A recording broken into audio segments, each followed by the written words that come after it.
बताइए, सुबह से गाड़ी नहीं दी तुम लोगों ने, ट्रैवल क्या लगा है? और अब आए हो तो आगे ठुमके लगाते चल रहे। तुम्हारे सामने कितनी गाड़ियां पीछे लाके बता रही पथरा हुआ, कौन जिम्मेदार लेगा? ये तुम लोग चुप रहो, सब कह रहे हैं पथरा हुआ, क्या करिए पुलिस? कहाँ जाए, कहाँ है पुलिस? बताओ मुझे भी, कैसे वो करोगे बताओ? इस भीड़ में कौन है गोली चला दे, कौन जिम्मेदार? कहाँ पुलिस? चार पुलिस वाले फोर्स पूरी लगी है सर। ये तुम्हारे सामने नहीं हो रहा है क्या?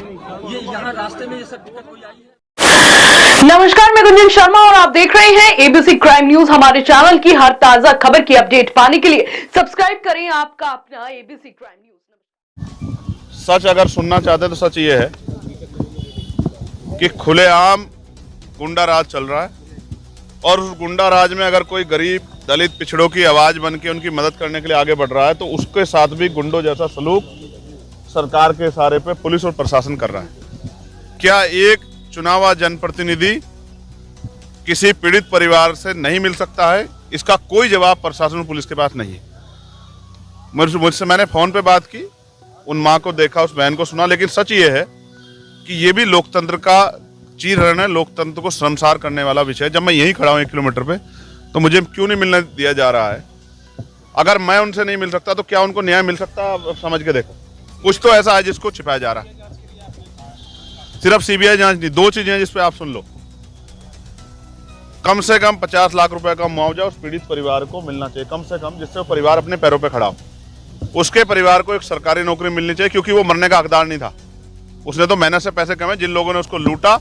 और अभी जब मैंने परिवार को वीडियो कॉल में देखा तो 4 लोग उसके साथ दिखाई दे रहे हैं। तो जब तक इस घटना की, इसको दूध का दूध पानी का पानी करने के लिए सीबीआई जांच नहीं होगी, तब तक पता नहीं लगेगा। और मैं आपके माध्यम से कहना चाह रहा हूं, चाहे मेरठ की घटना हो या मुजफ्फरनगर की, ये दोनों घटनाएं, इन दोनों घटनाओं में जिस तरह का व्यवहार पुलिस का, प्रशासन का आम जनता के प्रति रहा है, उससे मैं ये मानता हूं कि ऐसी स्थिति में न्याय नहीं होगा। हम जल्द अपने साथियों से बात करके कमजोर वर्गों की पंचायत जो है वो चाहे मुजफ्फरनगर में करें या मेरठ में करें, जब तक हमारी मांगे पूरी नहीं होगी हम उस पंचायत को चलाएंगे। ये पंचायत इसलिए होगी क्योंकि अगर वो हमें हमारे परिवार से नहीं मिलने देंगे तो हम अपने परिवारों को खुद अपने साथ बिठाकर उनके न्याय की लड़ाई को लड़ेंगे। आपसे बात हुई है पीड़ित परिवार से, क्या कुछ कहा?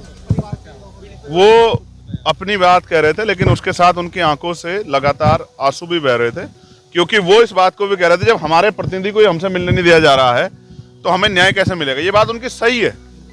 आप 300 मीटर से यहाँ से पकड़ लेगी पुलिस उनको। मैं कोई अपराधी हूँ? देखिए 8-10 मर्डर कश्यप समाज के हो चुके हैं, 8-10 मर्डर आज तक सरकार ने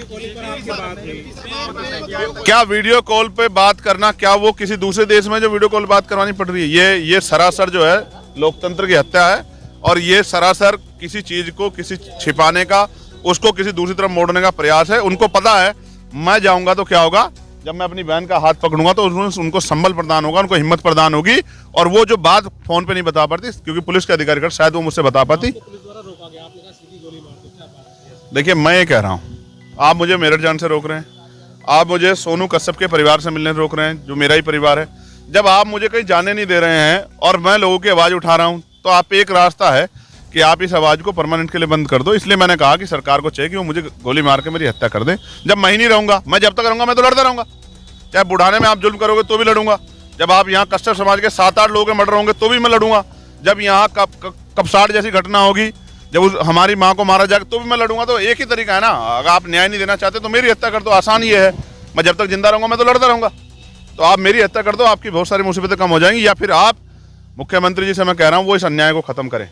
अगर वो अन्याय को खत्म नहीं कर सकते तो उनको कोई अधिकार नहीं ये कहने का कि हमारे प्रदेश में कानून का राज है। आपने ये भी कहा है कि मैं बहुत जिद्दी हूं, तो इसका क्या मतलब? जिद्दी का मतलब ये है कि मैं कानून की मर्यादा का पालन करता हूँ। पुलिस के लोग कह रहे हैं कि वहाँ लॉ एंड ऑर्डर डिस्टर्ब हो जाएगा, तो हो सकता है रात को फिर आपसे मुलाकात हो। इस बार मुलाकात हो सकता है मोटरसाइकिल से हो या ऑटो से हो, किसी भी चीज़ से हो, मैं अपने परिवार से मिलूंगा तो जरूर। ये बात ध्यान रखना कि भाई हम महापंचायत करेंगे, आपको पीड़ित परिवार से तो मिलने नहीं दिया जा रहा, महापंचायत पर रोक नहीं लगा। अब मैं फिर कह रहा हूँ करो, आएगा ना पूरा समाज आएगा। आज तो मैं बिना बताया है ना, पूरा समाज आएगा।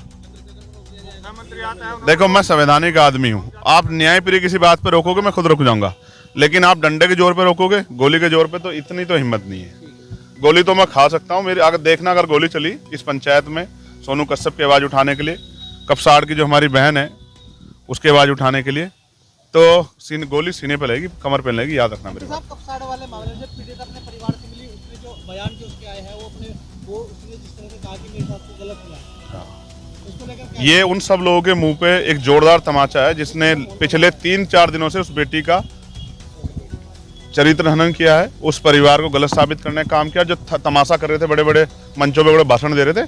मैं एक बात बता रहा हूँ, ये गरीब समाज बड़ा भावुक समाज होता है। ये अगर इसने मन में ठान ली ना और अपने साथ जो अन्याय हो रहा है उसका बदला लेने की अपने मन में वो कर ली, तो बहुत सारे लोग बहुत सारे सदनों के दरवाजे नहीं देख पाएंगे, याद रखना मेरी।